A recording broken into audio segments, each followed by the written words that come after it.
الحمد للہ رب العالمین والعاقبۃ للمتقین والصلاة والسلام علی رسولہ النبی الکریم وعلی آلہ واصحابہ واہل بیتہ وازواجہ ذریاتہ اجمعین اما بعد اعوذ باللہ من الشیطان الرجیم بسم اللہ الرحمن الرحیم۔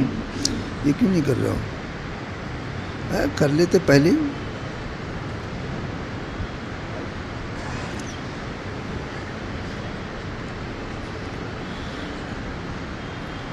وَإِذَا سَأَلَكَ عِبَادِي عَنِّي فَإِنِّي قَرِيبٌ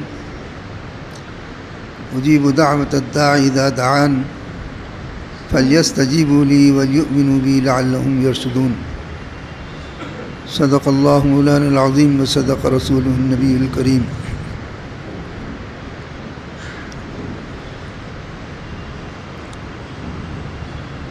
اور جب آپ سے میرے بندے میرے بارے میں پوچھیں تو انہیں بتا دو کہ میں قریب ہوں، میں قریب ہوں۔ اجیب دعوت الداع اذا دعان، ہر پکارنے والے کی پکار کا میں جواب دیتا ہوں، اس کی دعوت اور اس کی پکار کو قبول کرتا ہوں۔ فَلْيَسْتَجِيبُوا لِي، تو انہیں بتا دیجئے کہ انہیں بھی چاہیے کہ وہ میری دعوت کو قبول کریں۔ فَلْيَسْتَجِيبُوا لِي، پھر وہ میری دعوت کو بھی قبول کریں، میرے احکامات کو قبول کریں، میری اطاعت و فرما برداری کو قبول کریں۔ جب میں ان کی سنتا ہوں تو انہیں بھی چاہیے کہ وہ میری سنیں، جب میں ان کی طرف توجہ کرتا ہوں تو انہیں چاہیے کہ وہ میری طرف توجہ کریں۔ میں تو ان کے لیے اتنا قریب رہتا ہوں کہ ان کی شہرک سے زیادہ قریب رہتا ہوں۔ حدیث پاک میں آتا ہے کہ رب تعالیٰ کا تو معاملہ یہ ہے کہ اگر بندہ نیکی کا ارادہ کر لیتا ہے تو بھی لکھ دی جاتی، جب نیکی کرتا ہے تو 10 نیکیوں کا اجر دیا جاتا ہے، اور رمضان المبارک میں تو 70 نیکیوں کا اجر دیا جاتا ہے۔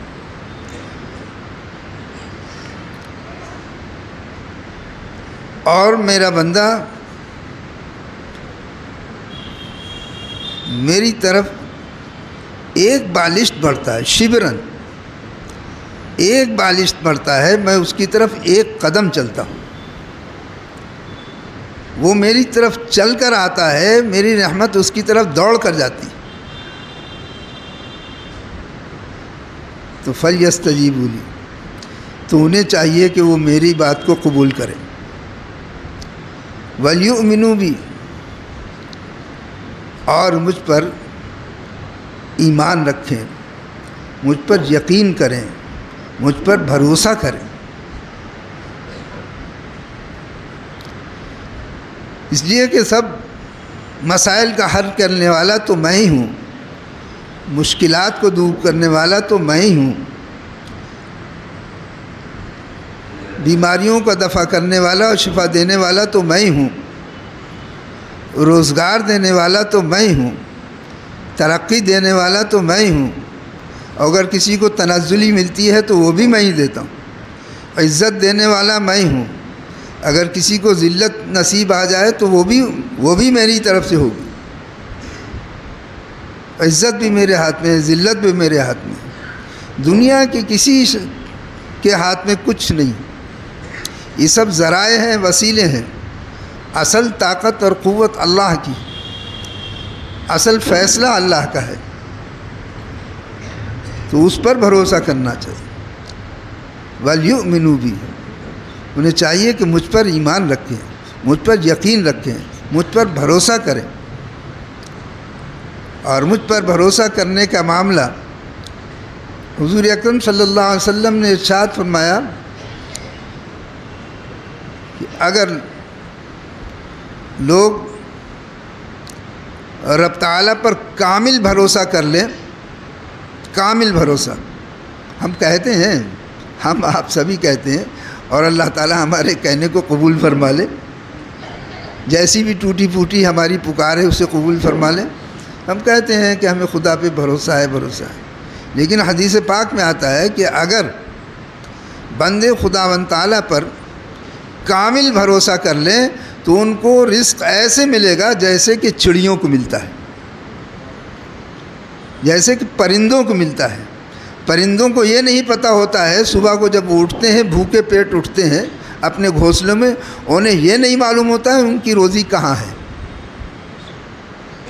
انہیں تو حکم ہوتا ہے، وہی ہوتی ہے کہ تم گھونسلوں سے نکل کے اڑ جاؤ، اور جب اڑتے ہیں تو جہاں جس جگہ پر بھی ان کا رزق ہوتا ہے وہ وہیں اس زمین پر اتر جاتے ہیں۔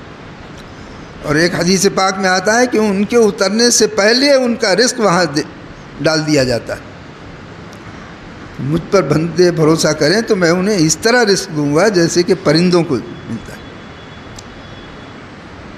وَلْيُؤْمِنُوا بِهِ، تو انہیں چاہیے کہ مجھ پر بھروسہ کریں، لَعَلَّهُمْ يَرْشُدُونَ، تاکہ وہ ہدایت پا سکیں۔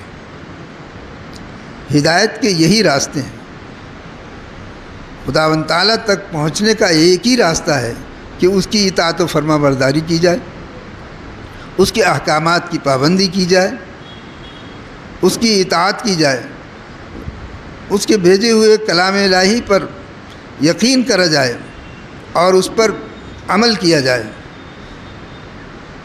نبی پاک صلی اللہ تعالی وسلم جو آخری نبی ہیں ان پر یقین کیا جائے، ان پر ایمان لایا جائے، اس لیے کہ ان کے اوپر ایمان لائے بغیر ایمان ہی نہیں ہے، مکمل نہیں ہے، ہی نہیں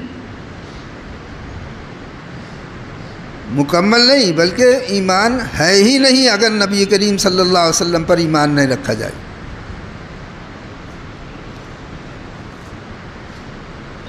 یہی راستہ ہے لعلہم یرشدون، تاکہ وہ ہدایت پا جائے۔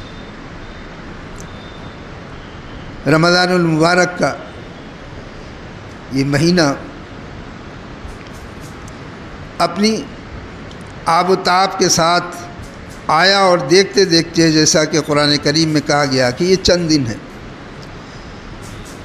ایک مہینہ معلوم ہوتا ہے، بظاہر ہوتا ہے کہ ایک مہینہ ہے، لیکن جب وہ گزرتا ہے تو معلوم ہوتا ہے کہ واقعی یہ تو چند دن تھے، کاش کہ یہ دن اور رہ جاتے، کاش کہ یہ زمانہ اور طویل ہو جاتا۔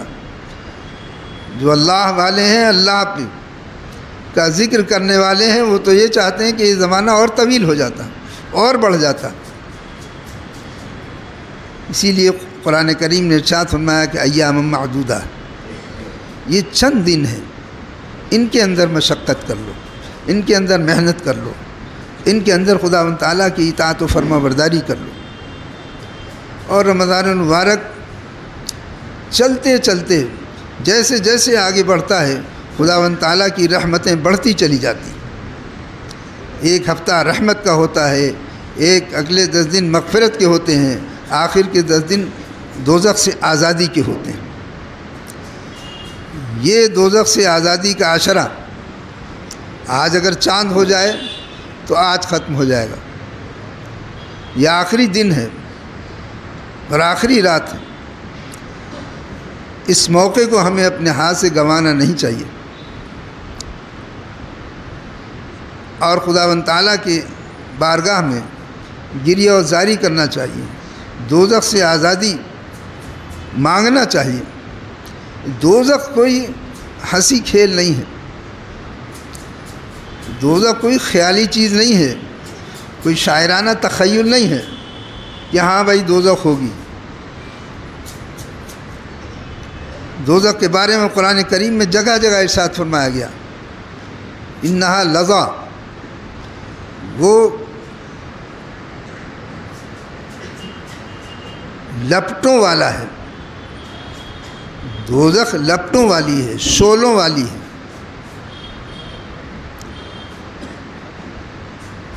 اور اس کی چنگاری کا کیا عالم ہے، شعلوں کا تو کیا حال ہوگا، شعلوں کا تو کیا حال ہوگا، اس کی چنگاری کا حال یہ ہے کہ انہا ترمی بشرر کالقصر، اس کی چنگاریاں بدن پر جب گریں گی اڑتی ہوئی، چنگاری تو آپ جانتے ہیں، چنگاری تو وہ ہوتی ہے کہ جب آپ چنگارے انگارے پہ یا کسی چیز پہ پھونک ماریں گے تو اس میں سے کچھ چنگاریاں اڑتی ہیں اور اوپر جا کے وہ ختم ہو جاتی ہیں، اسی کو چنگاری کہتے ہیں۔ انگارے کا ذکر نہیں ہے، چنگاری کا ذکر ہے، جس کو آپ پھونک مارتے ہیں وہ اس میں سے نکلتی ہے اور ختم ہو جاتی ہے۔ اس چنگاری کا، دوزخ کی اس چنگاری کا قرآن کریم بیان فرماتا ہے، انہا ترمی بشرر کالقصر، کہ اس کی چنگاریاں ایسے گریں گی، اتنی بڑی بڑی ہوں گی جیسے کہ تمہارے بڑے بڑے محل ہوتے، اور وہ ختم نہیں ہوں گی، ترمی، وہ گریں گی تمہارے اوپر۔ وہ چنگاریاں نکلیں گی، لپٹوں میں سے شعلوں میں شعلے اٹھیں گے، اس میں سے نکلیں گی اور وہ گریں گی اہل دوزخ پر۔ کیا حال ہوگا؟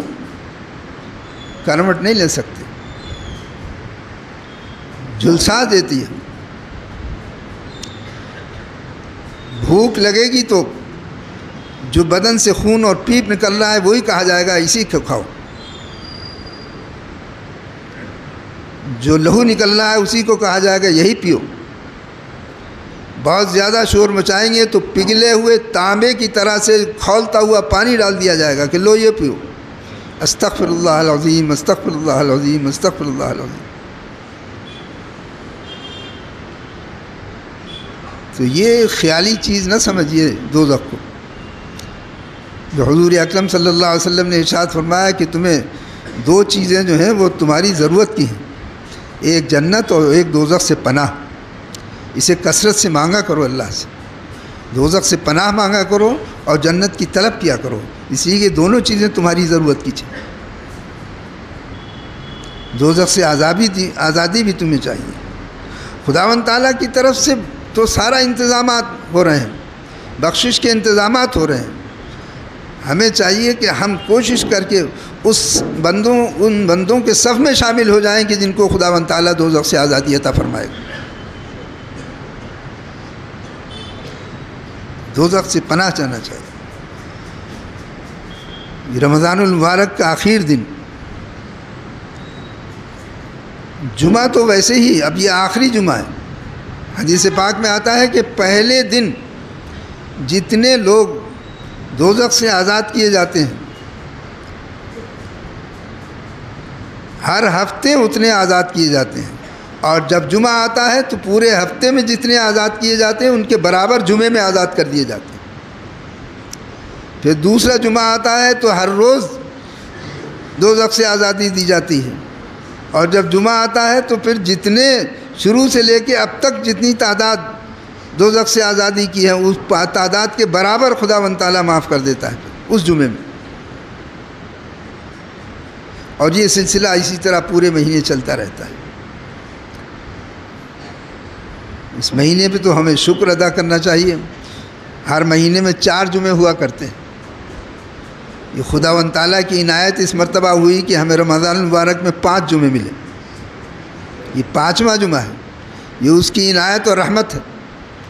تو یہ آخری جمعہ ہے، دوزخ سے آزادی کا ہے۔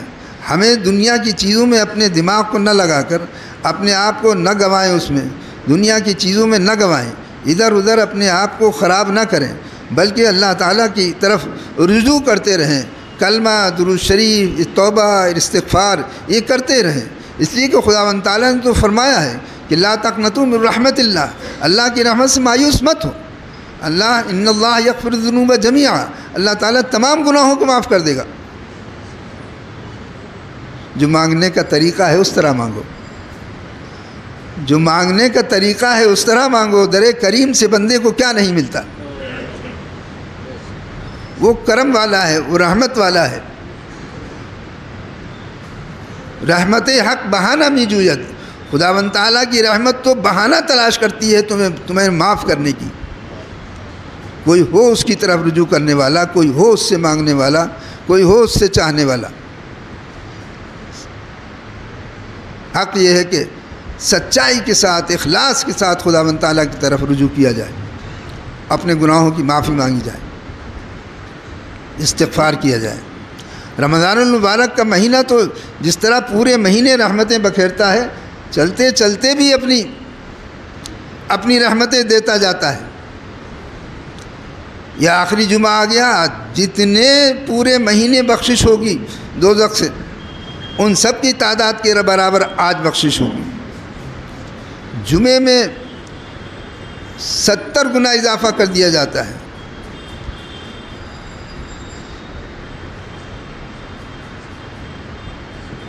اور چلتے چلتے رمضان المبارک تمہیں انعامات دے کے جاتا ہے۔ اگر چاند رات ہو جاتی ہے تو چاند رات کو حدیث پاک میں لیلۃ الجائزہ کہا گیا ہے۔ یہ آنے والی رات، اور ہم اس رات کو گنوا دیتے ہیں، کھو دیتے ہیں۔ ہم اس قدر موٹر سائیکلیں لے کے اور جو شہروں کے اندر گھومتے ہیں، ایسا سمجھتا ہے کہ ہم کسی قید میں تھے کہ اب ہم آزاد ہوئے، اور ساری رات ہر ہر ہر ادھر سے ادھر ہی ہنسی ٹھٹا، اس کے اندر ہم اپنی ساری رات گنوا دیتے ہیں، برباد کر دیتے ہیں۔ لیکن یہ رات آپ فرشتوں کو دیکھیے، وہاں خوشیاں منائی جا رہی۔ آسمانوں پہ جب یہ رات آتی ہے تو خوشیاں منائی جاتی ہیں۔ کس بات کی خوشیاں منائی جاتی ہیں؟ کہ یہ لیلۃ الجائزہ ہے، یہ انعام و اکرام کی رات ہے۔ رب تعالیٰ اپنے فرشتوں سے فرماتا ہے، بتاؤ اس مزدور کی مزدوری کیا ہونا چاہیے جو اپنے مالک کی فرمانبرداری کر کے اور وہ پوری محنت سے کام کرے۔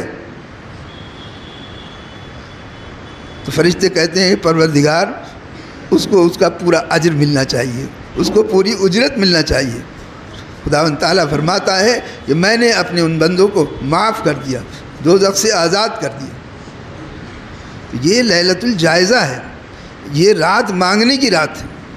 جو محنت کی ہے پورے مہینے، اس رات میں خداوند تعالیٰ کی بارگاہ میں اپنی ضرورتیں پوری کر کے خداوند تعالیٰ کی بارگاہ میں بیٹھ جاؤ اور اس کو مانگتے رہو، اس سے صبح تک مانگتے رہو، کیونکہ یہ سلسلہ صبح تک چلتا ہے۔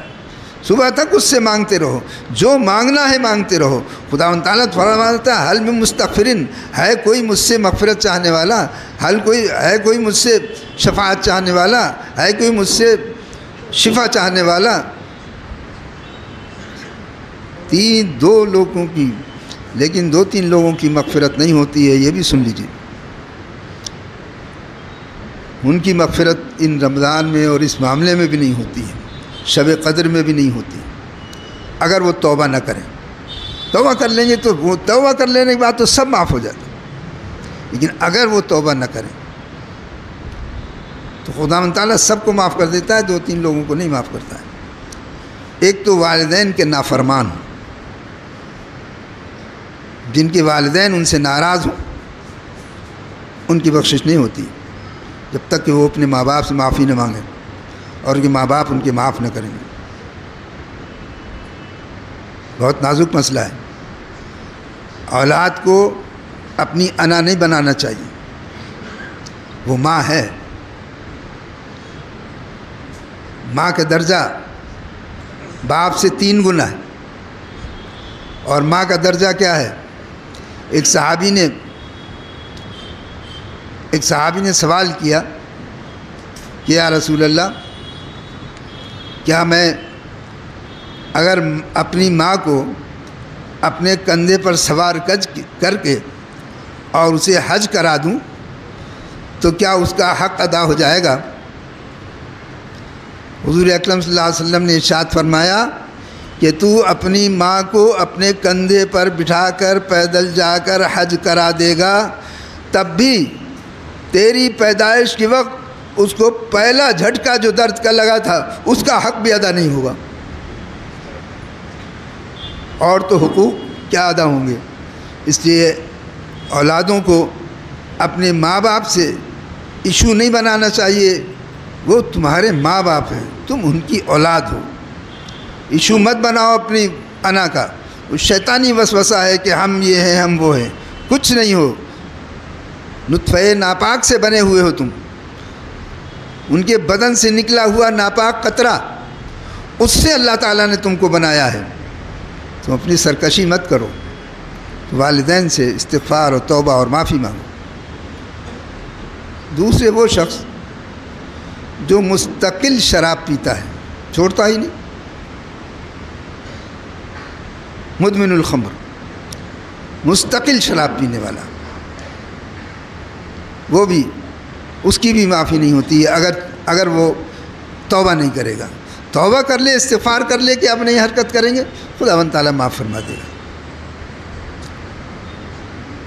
تو یہ آج کا دن، آج کی آنے والی رات، یہ خداوند تعالیٰ کی طرف سے بڑے انعام و اکرام کی رات ہے، اور یہ رمضان المبارک چلتے چلتے ہم کو یہ تحفہ دے کر جا رہا ہے، ہمیں اس تحفے کو قبول کرنا چاہیے۔ آج 29 تاریخ ہے، چاند دیکھنے کی کوشش کرنا چاہیے، اور چاند دکھائی دے جاتا ہے، چاند نہیں دکھائی دیتا ہے کہیں، اور تصدیق نہیں ہوتی اس لیے کہ 29 تاریخ کے چاند کو دیکھنے پر موقوف ہے۔ کہیں بھی تصدیق ہو جائے، کہیں چاند دکھائی جائے، کہیں سے بھی تصدیق ہو جائے، علماء اس کو، مفتیان کرام اس کو ایکسیپٹ کر لیں اور اعلان کر دیں تو وہ چاند ہو جائے گا۔ تو چاند ہو جانے پر انشاءاللہ العزیز کل جو عید الفطر کی نماز ہوگی مسجد خلیل اللہ میں، وہ 8:15 بجے ہوگی انشاءاللہ۔ جامعہ میں 8 بجے کا سنا ہے، اس لیے 8:15 بجے نماز ہوگی۔ آج اخبار میں 7:30 بجے کا پتہ نہیں کب کا انہوں نے نکال دے دیا، ہر مرتبہ تو فون کر کے معلوم کر لیتے تھے، اس مرتبہ انہوں نے فون بھی نہیں کیا، معلوم نہیں کیا، اور پرانا پتہ نہیں کب کا ریکارڈ چھاپ دیا۔ مسجد خلیل اللہ میں 7:30 کا ٹائم دے دیا ہے۔ جو لوگ اخبار پڑھتے ہیں اس میں اگر وہ دیکھیں 7:30 تو آپ 7:30 نہیں، مسجد خلیل اللہ میں انشاءاللہ العزیز عید الفطر کی نماز 8:15 بجے ہوگی۔ اس بات کو یاد رکھیں، اس کا چرچا رکھیں، اور وقت پر آنے کی کوشش کریں۔ نماز 2 3 نمازوں کا کھیل نہ بنائیں تو زیادہ مہربانی ہوگی۔ وما علینا الا البلاغ۔